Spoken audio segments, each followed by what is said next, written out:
Welcome back to Chronic Pain with Angela. I'm not a singer, by the way. That's just my terrible voice. I used to be in choir, but that doesn't mean I'm any good. First of all, before anybody clocks me, yes, I'm wearing the same shirt as my last video, but did I sleep in my clothes and I'm recording a video the next day? Did I not have the energy to wash my clothes? Is it a week later and I just really like this shirt and I really wanted to wear it again? You don't know and you'll never know. Maybe I'm recording multiple videos in the same day. Who knows? Who knows? I'm here today to talk about mental health. This is another invisible illness. And I say invisible illness because so many people live with mental health issues that still are debilitating and still make it hard to do things and make our lives challenging. I'm going to say challenging because they make my life challenging. So I'm sure some of you feel the same way, that, man, why am I depressed today? Because this sucks and it's making things harder, right? Or I'm having anxiety today and I don't want to go do XYZ. Or, hey, guess what? I'm really distracted because of my ADD and can't get a single thing done. All of those are me. And there are a myriad of other mental health issues and disorders and illnesses, whatever you want to call them, that millions of people experience. Guys, you're not alone. This is something that so many people deal with, so many people experience. So I'm here today to talk about it, to normalize it, to help you feel seen. So let's talk about some of the things. First of all, yes, I'm festive. Sorry, it's the holidays. I'm going to be festive. Not sorry, really. But as a person who has lived with depression most of her life, I've seen a therapist for years. I go off and on now as an adult because I don't need it as much. I've learned how to cope better and manage my life better with the things that I experience. But as a young person, I was on antidepressants and I saw somebody from the time I was 14 on. And come to find out at 40, I have ADD. And some of my depression may have actually been because I wasn't equipped to deal with ADD because I didn't know I had it. I may still have depression also, but some of my symptoms and things may have just been because I never was equipped to deal with it. And so I didn't know that's what was wrong, nothing's wrong with me, but that's what I was struggling with. How about we say it like that? That's the thing I was struggling with and never had the tools to learn how to make it work for me or work my life around this barrier that I didn't know I had, right? So my husband, for example, hopefully doesn't kill me for sharing this, also has ADD and he's had it his whole life, but he got diagnosed young and took medication for it as a young person, but also learned tools to help him manage his life with this barrier, with this thing that kind of makes it a little more tricky. And he does very well. He also gets easily distracted because he has ADD. Like he'll be reading a book and I'll be like, hey, babe. And I have to poke him. I physically have to go over and be like, hey, for him to sometimes be like, what? Because he gets sucked into his thing and he's just not paying attention to what's going on around him. But I know that about him, right? And he knows that about him. He knows that I'm going to be doing 10 things today and I'm not going to see the other thing you asked me to do, so I'm going to forget, which is fine. We learn, we work together. But me figuring out that, man, there's a lot of things in my life I think went wrong because I had ADD and didn't realize that that's what it was. So for example, I don't think I got diagnosed early on because I did really well in school. I was an A student. I graduated college 3 times with honors. And I excelled at school. I'm really good at that. And so I think doctors really early on, because again, I'm 40, so this is a long time ago. I'm not old, but I'm middle-aged at this point, I would consider. Back then, I think 1, women just don't get diagnosed. 2, they think, well, if you're good at school, you couldn't have ADD. That's just not possible. Guess what? It's possible. And that's part of it too, is there's such a different way that men and women, boys and girls go through the steps of school and how they learn and how they do. I've read a lot because I teach, and I've done after school teaching, and I've done work in elementary school, and I do stuff at the college. So I try to keep up to date on some things. And one of the things they talk about is the differences in how boys and girls learn and how they do in different environments. Girls do really well in certain kinds of environments. Now, again, there's always exceptions to the rule, but there is definitely a gender difference in mental learning, right? In the way that we process information. And so girls a lot of time get overlooked because they're very conditioned to people please and be task oriented and know that I got to do this thing and I got to get it done and da da da da da. But then I realized that I did really well at that, but there were so many other things I failed at over and over and over and over and over because I had ADD. I couldn't focus. I couldn't keep up. So I was really bad at relationships. I couldn't stay in a relationship. I couldn't hold a job. I could not hold a job for very long because I would get bored and be like, this is boring. I'm going to do something else. And so I would jump around. And I still do have a hard time with deadlines. I hate deadlines. I hate being under pressure to get something done under a deadline because I get so distracted sometimes. Like homework, again, I would do it. It's everything else, right? Like, hey, you have to have this paper done for work. And I'd be like, right? And I would get distracted. I'd go to do it and I'd do 10 other things first. And then I'd come back and be like, oh, I got to do this. And then I would get distracted again. Like, ooh, shiny, right?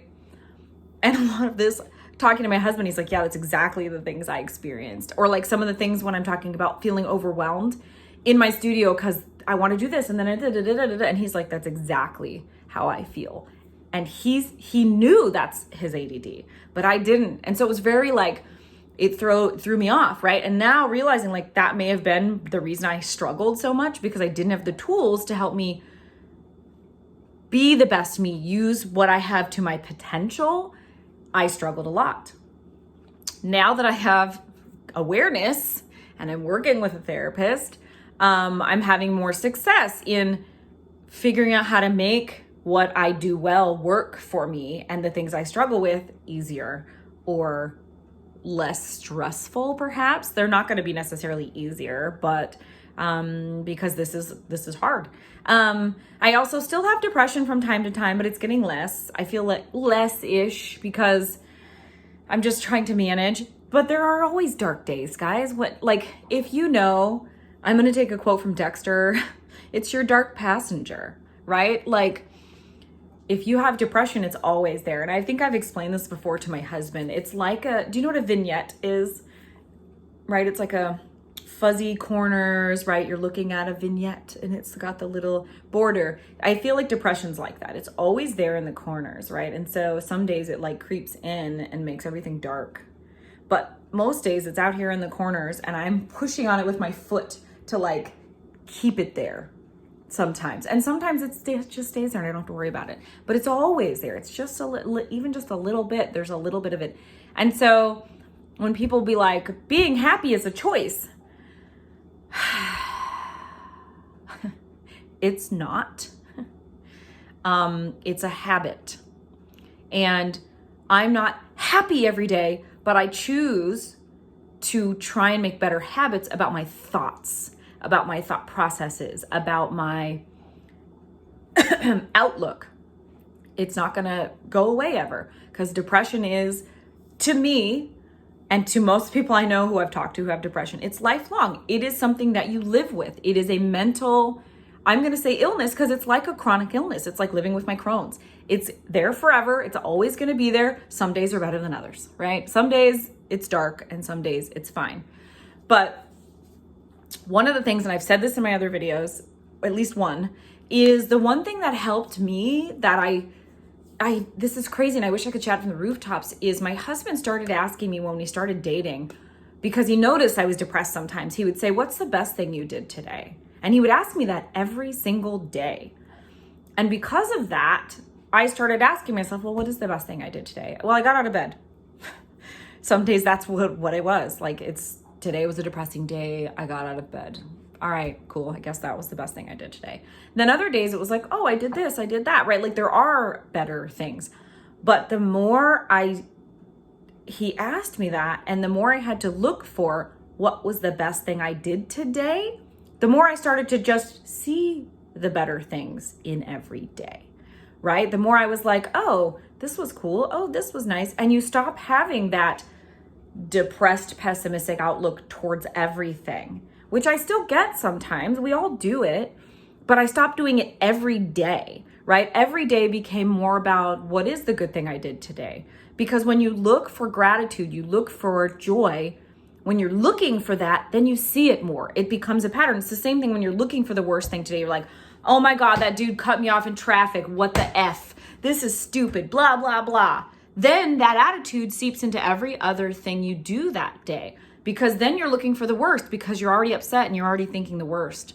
You're like, well, this day sucks. So then everything's gonna suck. And it's true. And people are like, whatever, try it. Try for 30 days to ask yourself, what is the best thing I did today? And come up with what is the best thing you did today.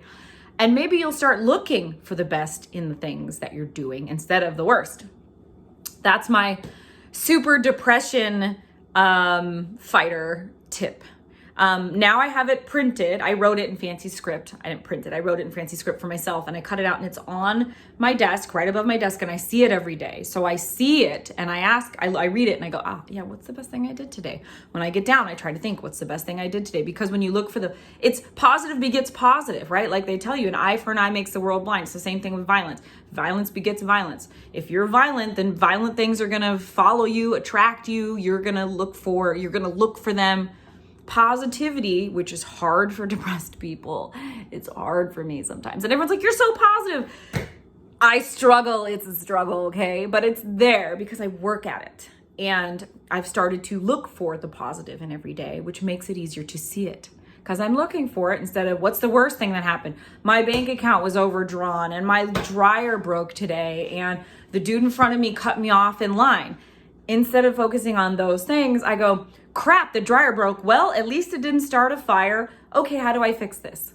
Because my attitude's better. I'm not like, oh, the world's ending. Sometimes the world is still ending when a bunch of bad stuff happens in a row. So yes, I'm still having those days, but you can try to pull yourself out of it. So I'm going to say happiness is not a choice. It's a habit. It's a habit to be in the positive mindset, to feel joy, to feel happiness on the regular, okay? And I'm gonna say one more quote that I love so much that we actually had it at our wedding, on our wedding favors. It's by Eleanor Roosevelt, and it is that happiness is not a goal. It's a product of a life well lived. Happiness is not a goal. You're not trying to get happy. Happiness just happens when you live a good life, live a well life. Like, do things that bring you joy, try to find the joy, try to just figure out what is the best thing you did today. Even if it's, I ate the leftover sandwich and didn't have to cook. That was my joy today, right? Like the stupidest little thing could be the best thing you did today. Great, take it, use it, savor it. Do it every day and eventually you'll start looking for the positive. I know this was less about mental health and more about depression now and ADD. But mostly I just wanted to say mental health issues are difficult. They happen to all of us. I'll come back and talk about it again later. I don't want this video to be too long. But just know that you're not alone. And these things are hard and they are a struggle sometimes. And sometimes they're not, but that you're not alone. Millions of people are experiencing what you're experiencing. How many people have wanted to commit suicide? I'm one of those people, guys. I was there when I was a young person and it took me a long time to get to the place where I feel okay. So I'll come back. We'll talk about it more later. I hope, again, this video just helps you feel seen. Maybe it gave you some advice that was helpful. If not, fine. That's it. Take it or leave it. But I hope that you had at least some fun watching me be a nerd and talk about things. And I hope that you're doing well. Take care of yourselves and I'll talk to you.